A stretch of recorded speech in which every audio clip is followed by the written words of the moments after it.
Om Swastiastu.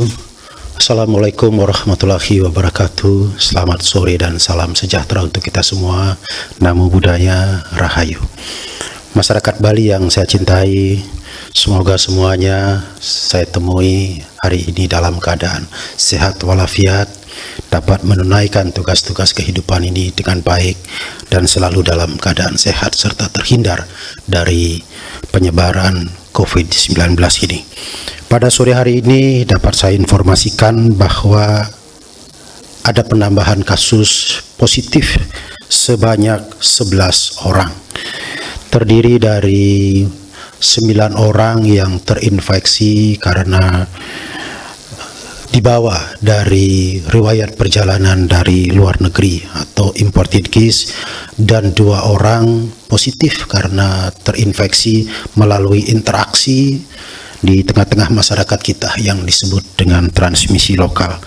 Dengan demikian maka jumlah akumulatif yang positif sampai hari ini menjadi 359 orang. Kemudian dilaporkan juga hari ini ada yang sembuh sebanyak 7 orang. Maka jumlah akumulatif yang sembuh sampai dengan hari ini 257 orang atau 71,59% dari total yang terinfeksi COVID-19 ini. Jadi tingkat kesembuhan kita mencapai 71,59%. Yang meninggal hari ini dilaporkan nihil, dan kita berharap ke depan tidak ada lagi saudara-saudara kita yang meninggal karena COVID-19 ini. Sementara warga kita, sahabat kita yang masih dalam perawatan, baik di rumah sakit atau di tempat karantina yang dikelola oleh pemerintah Provinsi Bali, sebanyak 98 orang. Dari akumulatif positif sebanyak 359 orang yang saya sampaikan tadi, saya akan rinci lagi lebih detail, yakni 8 orang adalah warga negara asing. Ini tidak bertambah cukup lama dan mudah-mudahan tidak bertambah lagi. Sementara dari WNI sebanyak 351 orang. Jadi 8 tambah 351 adalah 359 orang. Dari 351 orang ini saya rinci lagi menurut di mana atau bagaimana proses infeksi itu terjadi. Melalui imported case itu sebanyak 182 orang. Terdiri dari 179 orang PMI atau pekerja migran Indonesia dan 3 orang non-PMI. Dengan demikian jumlah warga kita yang terinfeksi COVID-19 melalui imported case sebanyak 52,92 orang. Selanjutnya dari atau yang terinfeksi dari daerah terjangkit di Indonesia sebanyak 31 orang atau 8,63%. Sementara yang terinfeksi melalui transmisi lokal, artinya terinfeksi di tengah-tengah masyarakat kita karena interaksi satu yang lainnya, itu sebanyak 138 orang. Jadi kalau dipresentasikan itu adalah 38,44%. Saya ulangi data-data ini dalam bentuk persentase. Persentase yang positif COVID-19 melalui imported case adalah 52,92 orang. Ini adalah penyumbang terbesar dari positif COVID-19 di daerah kita. Sementara yang terinfeksi dari daerah terjangkit, maksudnya dari daerah lain di luar Bali tetapi masih di Indonesia, itu 8,63%. Ini kecil ya. Dan yang melalui transmisi lokal sebanyak 38,44%. Artinya yang tertinggi tetap dipegang oleh imported case, dan yang kedua adalah melalui transmisi lokal. Apa makna angka-angka ini yang saya sampaikan melalui persentase ini? Kalau sebelumnya saya sampaikan dalam bentuk angka yang absolut, hari ini saya sampaikan dalam bentuk persentase. supaya kita semua bisa mengetahui jenis mana yang paling banyak menimbulkan infeksi COVID-19 ini. Dari laporan saya tadi, kita masih didominasi oleh imported case. Tetapi angka transmisi lokal ini menunjukkan pergerakan naik dari hari ke hari. Sampai hari ini jumlahnya 38,44%. Angka ini bukan angka yang kecil. Kita tahu transmisi lokal itu terjadi di tengah-tengah masyarakat kita karena ada interaksi jarak dekat, karena tidak memakai masker, karena tidak mencuci tangan, menggunakan sabun di air mengalir, karena kurang menjaga kesehatan dan kebugaran tubuh kita. Oleh karena itu, terhadap dua penyumbang besar penyebab COVID-19 ini, satu adalah imported case, yang kedua transmisi lokal. Kedua cara atau mekanisme ini membutuhkan cara penanganan atau strategi penanganan yang berbeda satu sama yang lainnya. Untuk yang imported case, pemerintah Provinsi Bali dengan gugus tugas percepatan penanganan COVID ini melakukan upaya untuk memperkuat penjagaan pemeriksaan pintu-pintu masuk Bali, baik di Bandara Ngurah Rai, di Pelabuhan Benoa, di Pelabuhan Gilimanuk, dan juga Pelabuhan Padang Bayi. Untuk strategi penanganan di pintu-pintu masuk ini, gugus tugas sudah mulai dalam beberapa hari terakhir ini melakukan penguatan pemeriksaan. Kalau di masa lalu atau sebelum periode Mei ini, kita melakukan screening di pintu masuk menggunakan rapid test. Tetapi dalam minggu-minggu terakhir ini di bulan Mei, kita sudah menggunakan tes swab, yaitu tes terhadap sampel swab yang diambil dari setiap yang datang di pintu masuk ini, terutama sekali di Bandara Ngurah Rai dan di Pelabuhan Benoa. Ini sudah ada kesepakatan antara Gubernur Bali dengan Bupati dan Wali Kota Sebali, yakni di pintu masuk Bali, terutama sekali di Bandara Ngurah Rai dan di Pelabuhan Benoa, setiap PMI atau repatriasi yang datang ini kita terapkan uji swab menggunakan metode PCR. Tujuannya adalah untuk memastikan bahwa tidak ada satu orang pun PMI ini yang positif bisa berada di tengah-tengah masyarakat kita. Oleh karena itu, maka kepada siapapun yang ditemukan positif dalam uji PCR, maka langsung diambil dan ditangani oleh gugus tugas provinsi. Kami tempatkan di tempat-tempat karantina yang dikelola oleh pemerintah Provinsi Bali dan juga di rumah sakit rujukan. Sedangkan yang kedapatan swabnya atau uji swabnya negatif tetap ditangani oleh pemerintah, yakni pemerintah kabupaten kota. Mereka juga melakukan karantina terhadap PMI yang pulang meskipun hasil swabnya negatif, untuk mencegah dampak yang harus kita antisipasi, maka tetap diwajibkan karantina oleh kabupaten kota. Dengan demikian, untuk PMI ini sebenarnya kita relatif cukup kuat melakukan pemeriksaan, penanganan, sehingga tidak ada satupun PMI yang pulang dalam keadaan positif COVID-19 ini bisa lepas di tengah-tengah masyarakat kita. Itu adalah upaya-upaya penguatan pemeriksaan yang kita lakukan di pintu-pintu masuk Bali. Sedangkan untuk di Gilimanuk dan juga Padang Bayi, secara teknis kita sulit melakukan uji swab. Maka yang kita lakukan adalah rapid test. Di pintu masuk di Gilimanuk setiap hari juga dilakukan rapid test untuk memastikan bahwa setiap orang yang datang ke Bali maka dia negatif COVID-19. Kalau ada yang kedapatan positif dan tidak mempunyai alasan yang jelas untuk datang ke Bali, maka kita kembalikan ke daerah asalnya. Demikian juga di Pelabuhan Padang Bayi. Ini semua adalah upaya untuk memperkecil peluang risiko yang dibawa oleh PMI supaya mereka benar-benar bisa kita jaga dengan baik, terutama sekali yang positif, supaya tidak berinteraksi di tengah-tengah masyarakat kita. Gugus Tugas Provinsi Bali baru akan memulangkan yang positif swab ini setelah mereka benar-benar dinyatakan sembuh, yakni 2 kali uji swab berturut-turut hasilnya negatif.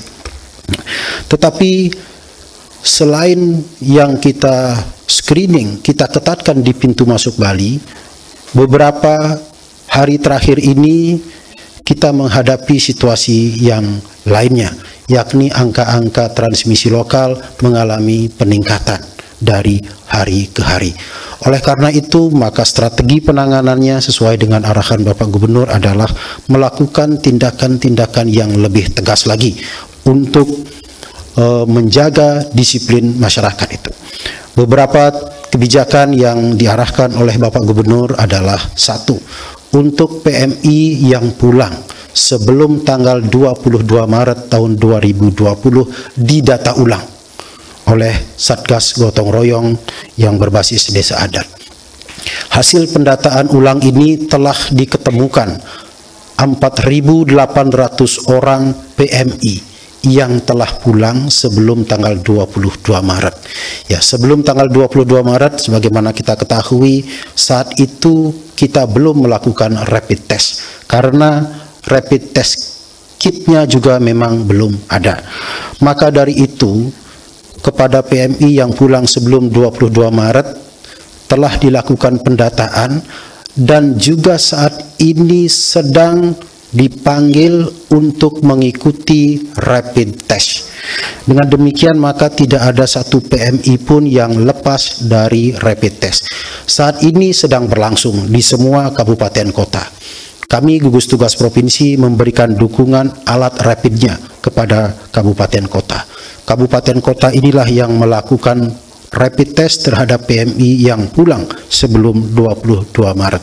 Ini tujuannya adalah untuk memastikan bahwa semua PMI yang pulang ini harus mengikuti rapid test, sehingga dengan demikian tidak ada lagi yang positif berada di tengah-tengah masyarakat kita.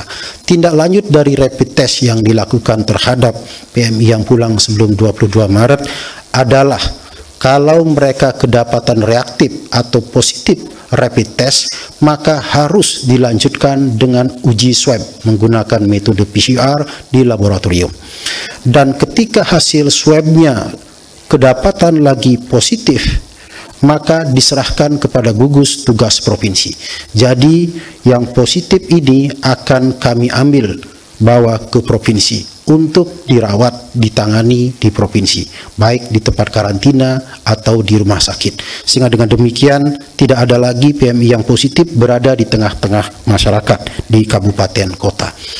Kemudian untuk PMI yang baru datang, sesuai dengan arahan Bapak Gubernur, semuanya harus uji swab.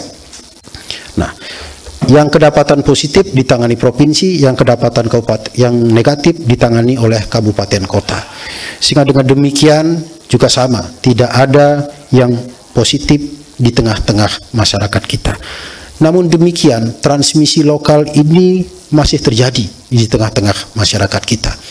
Oleh karena itu, sesuai dengan arahan Bapak Gubernur, dimanapun terdapat tingkat transmisi lokal yang tinggi, maka harus diambil tindakan tegas, yakni berupa isolasi wilayah. Ya, kalau transmisi lokal yang tinggi itu terjadi di tingkat Banjar, maka Banjar itu harus diisolasi. Kalau tingkat transmisi lokal yang tinggi itu terjadi di tingkat desa atau kelurahan, maka desa atau kelurahan itu harus diisolasi. Ini adalah upaya untuk memutus mata rantai dari penyebaran COVID itu. Fakta bahwa transmisi lokal masih terus terjadi di tengah-tengah masyarakat kita, ini sebenarnya adalah bukti bahwa sebagian masyarakat kita belum disiplin menerapkan protokol kesehatan. Kalau saja masyarakat disiplin melaksanakan protokol kesehatan, yakni menggunakan masker, mencuci tangan dengan sabun di air mengalir, menjaga jarak yang aman satu sama yang lainnya, menghindari keramaian, menjaga kesehatan dan kebugaran tubuh, maka transmisi lokal itu tidak akan terjadi. Oleh karena itu, makna dari angka-angka transmisi lokal yang meningkat ini harus kita jawab dengan tindakan-tindakan yang lebih kuat lagi untuk mendisiplinkan masyarakat supaya mereka mentaati betul, melaksanakan betul protokol kesehatan ini. Dimanapun transmisi lokalnya tinggi, saya pastikan di situ sebagian masyarakatnya belum disiplin mengikuti protokol kesehatan. Ini adalah tantangan kita bersama.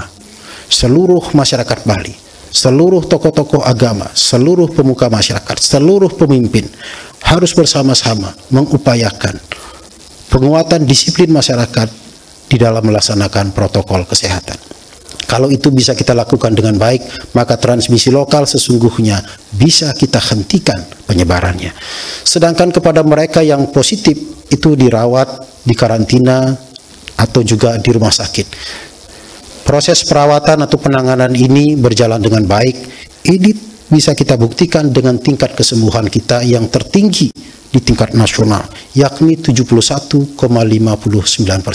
Ini artinya penanganan perawatan terhadap mereka yang positif COVID ini bisa berjalan dengan baik, apakah itu di rumah sakit ataupun di tempat karantina. Nah, mudah-mudahan ke depan kita semua bisa menarik pelajaran tentang transmisi lokal ini. Apa yang terjadi di Desa Abuan Bangli, apa yang terjadi di Desa Bondalem Buleleng adalah bentuk-bentuk ketidakdisiplinan masyarakat di dalam menerapkan protokol kesehatan. Namun demikian, setelah dilakukan isolasi di tingkat wilayah, ternyata bisa meredam percepatan penyebaran COVID-19 ini. Ini terbukti sebelum dilakukan pengakhiran isolasi itu, dilakukan uji atau tes baik menggunakan rapid test maupun swab dengan menggunakan PCR, ternyata tidak ada penyebaran lagi selama masa isolasi itu. Oleh karena itu, setelah 14 hari maka isolasi bisa diakhiri dan masyarakat bisa hidup normal kembali. Tetapi apa yang dimaksud dengan hidup normal saat ini adalah normal seperti yang kita lakukan sebelum COVID ditambah dengan penerapan protokol kesehatan. Sebagaimana Bapak Presiden mengarahkan bahwa kita akan menuju tata kehidupan baru atau yang disebut dengan new normal. Tata kehidupan yang dimaksud dalam new normal itu adalah satu kehidupan yang normal seperti yang kita lakukan selama ini ditambah dengan penerapan protokol kesehatan, yakni menggunakan masker, menjaga jarak, rajin mencuci tangan, tidak menghadiri tempat-tempat yang ramai atau kerumunan, menjaga kesehatan dan kebugaran tubuh kita, dan mengurangi aktivitas di luar rumah sepanjang bisa kita lakukan dengan baik. Jadi itulah kehidupan yang kita hadapi pada saat sekarang ini untuk masyarakat bisa tetap produktif di satu sisi dan juga di sisi lain tetap aman dari penyebaran COVID-19 ini. Demikian yang dapat saya sampaikan pada sore hari ini kepada seluruh masyarakat Bali. Mudah-mudahan kita semua bisa mengikuti kehidupan yang disiplin di dalam menjaga kesehatan kita, yakni menggunakan masker, menjaga jarak, mencuci tangan, menghindari keramaian, dan menjaga kesehatan kebugaran tubuh kita. Mari kita lakukan dengan sebaik-baiknya, dengan penuh disiplin, supaya kehidupan kita di Bali ini bisa cepat pulih, normal kembali sebagaimana biasa, sehingga masyarakat bisa melakukan aktivitasnya, terutama berkaitan dengan pekerjaan dan produktivitas mereka, sehingga roda perputaran ekonomi bisa kita jalankan lagi dengan baik. Mudah-mudahan ide yang widewasa Tuhan Yang Maha Esa memberkati upaya-upaya yang kita lakukan saat ini. Sekian dan terima kasih. Selamat sore. Om Santi Santi Satium. Wassalamualaikum warahmatullahi wabarakatuh.